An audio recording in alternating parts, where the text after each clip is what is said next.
First of all Rahul Chaudhari నిన్నే తన PKL కెరియర్కి రిటైర్మెంట్ ప్రకటించాడు. సీజన్ 1 నుంచి సీజన్ 10 దాకా ఒక ప్లేయర్ ఆడటం అనేది చాలా కష్టమైన పని. ఎందుకంటే ప్రో కబడ్డీలో కూడా చాలా కాంపిటీషన్ ఎక్కువైపోయింది. ఇంత కాంపిటీషన్ ఉన్నప్పటికీ తన కన్సిస్టెన్సీని మాత్రం ఆపలేదు. ప్రతి సీజన్లోనూ ఫిట్నెస్ మెయింటైన్ చేసుకుంటూ టీంకి తన బెస్ట్ ఇచ్చేవాడు. అయితే మొట్టమొదటిగా రైడింగ్లో పీకేఎల్ రికార్డ్స్ మొత్తం క్రియేట్ చేసింది ఇతనే. ప్రజెంట్ ఇతను ఫామ్ సరిగ్గా లేదు కానీ తెలుగు టైటన్స్ ఆడిన 6 సంవత్సరాలు అదర కొట్టేశాడు. అప్పుడే ఇతనికి షోమెన్, పోస్టర్ బాయ్ ఇలా ఎన్నో పేర్లు పెట్టారు. ఒకప్పుడు ఇతను మ్యాచ్ ఆడుతున్నాడు అంటే తన ఫ్యాన్ క్రేజ్ మాత్రం మామూలుగా ఉండేది కాదు.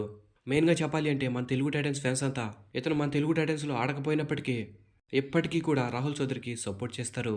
ఎందుకంటే రాహుల్ చౌదరి తెలుగు టైటన్స్కి ఎన్నో విజయాలు అందించాడు. ఎప్పుడైతే రాహుల్ చౌదరి టీంలోంచి వెళ్ళిపోయాడో అప్పటి నుంచి కూడా మన తెలుగు టైటన్స్ మంచిగా పర్ఫార్మెన్స్ చేయట్లేదు.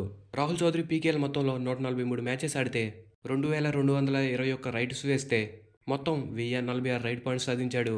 ఇంత లెజెండరీ ప్లేయరు ఇంకా పీకేఎల్ ఆడట్లేదు అంటే పీకేఎల్ ఫ్యాన్స్ అందరికీ చాలా బాధాకరమైన విషయం. ఇప్పటికీ కూడా రాహుల్ చౌదరికి ఫ్యాన్స్ ఉంటే కామెంట్ బాక్స్లో కామెంట్ చేసి తెలపండి. ఇంకా నెక్స్ట్ అన్సోల్డ్ ప్లేయర్స్ విషయంకి వచ్చేస్తే ఇంకో లెజెండరీ ప్లేయరు గిరీష్ ఎర్నాక్.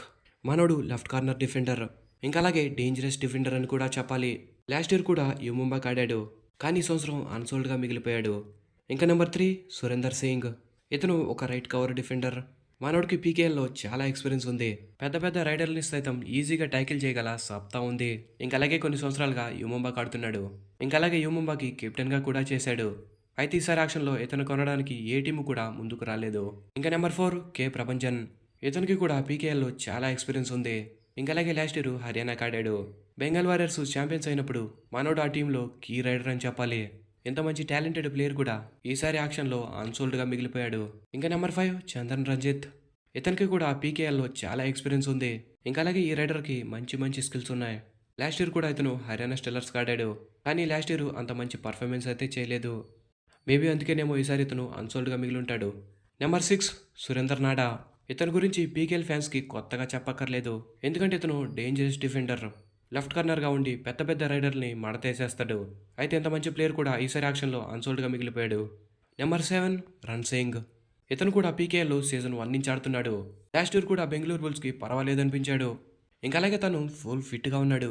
అయినప్పటికీ ఇతన్ని కొనడానికి ఏ టీము ముందుకు రాలేదు. ఇది మాత్రం సర్ప్రైజింగ్ అని చెప్పాలి. నెంబర్ 8 సందీప్ దుల్. ఇతను కూడా పీకేఎల్లో చాలా ఎక్స్పీరియన్స్ ఉంది. ఇంకా అలాగే చాలా టీములకు కూడా ఆడాడు. లాస్ట్ ఇయర్ మన తెలుగు టైటన్స్ కూడా ఆడాడు కానీ లాస్ట్ ఇయర్ అంత మంచి పర్ఫార్మెన్స్ అయితే చేయలేదు. అందుకేనేమో ఈసారి అన్సోల్డ్గా మిగిలింటాడు. ఇంకా నెంబర్ 9 రజనీష్. ఇతను ఒక యంగ్ టాలెంటెడ్ ప్లేయర్ కానీ ఎక్కువగా ఇంజురీస్ అవుతాడు. లాస్ట్ ఇయర్ కూడా ఇతను ఇంజురీ అయిపోయి మన తెలుగు టైటన్స్ తరఫున మంచిగా పర్ఫార్మెన్స్ అయితే చేయలేదు. మేబీ ఇతను ఫిట్గా ఉండట్లేదు కాబట్టే ఈసారి యాక్షన్లో అన్సోల్డ్గా మిగిలిపోయి ఉంటాడు. నెంబర్ 10 మోను గోయత్. ఇతని గురించి కూడా మీకు కొత్తగా చెప్పాల్సిన అవసరం లేదు. కొన్ని సంవత్సరాలు పీకేఎల్లో సూపర్ స్టార్ ఇతను.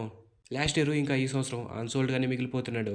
ఇంక ఈ 10 మందే కాకుండా నేను ప్రీవియస్ వీడియోస్లో చెప్పినట్లుగా left rider Rohit Gulia, left corner మన విశాల్ భరద్వాజ్, ఇంకా solid right corner defender Sandeep Narwal, ఇంకా ఎక్స్పీరియన్స్డ్ ఆల్రౌండరు దీపక్ నివాసోడా. ఇలా మంచి మంచి ప్లేయర్స్ అందరూ ఈసారి అన్సోల్డ్గా మిగిలిపోయారు. మరి ఇప్పుడు ఇంత మంచి మంచి ప్లేయర్స్ అన్సోల్డ్గా మిగిలిపోయారు కాబట్టి ఇంకా వీళ్ళు పీకేఎల్ సీజన్ 11కి కనపడరా అంటే అది మాత్రం రాంగ్ అని చెప్పాలి. ఎందుకంటే ఇప్పటి నుంచి పీకేఎల్ స్టార్ట్ అయ్యి ఎండ్ అయ్యే లోపు ఎప్పుడైనా కూడా వీళ్ళని తీసుకోవడానికి ఛాన్స్ ఉంటుంది. అది ఎలా అంటే మన టీంలో 25 మంది ప్లేయర్స్ కంటే ఎక్కువ ఉండకూడదు. ఇంకా అలాగే యాక్షన్ తర్వాత రిమైనింగ్ పర్స్ ఉండాలి. ఇంకా అలాగే ఇంజూరీ అయిన ప్లేయర్స్కి రీప్లేస్మెంట్గా తీసుకోవచ్చు. యాక్షన్కి వచ్చి అన్సోల్డ్ అయిన ప్లేయర్స్ని తీసుకోవడానికి ఛాన్స్ అయితే ఉంది. కాబట్టి పీకేఎల్ ఫ్యాన్స్ ఎవరు డిసప్పాయింట్ అవ్వక్కర్లేదు. అన్సోల్డ్ అయిన ప్లేయర్స్ మళ్ళీ పీకేఎల్కి రావడానికి అవకాశం అయితే ఉంది. గ్యాస్ ఇది వీడియో నచ్చితే ఒక లైక్ వేసుకోండి. Thanks for the watch. Have a nice day.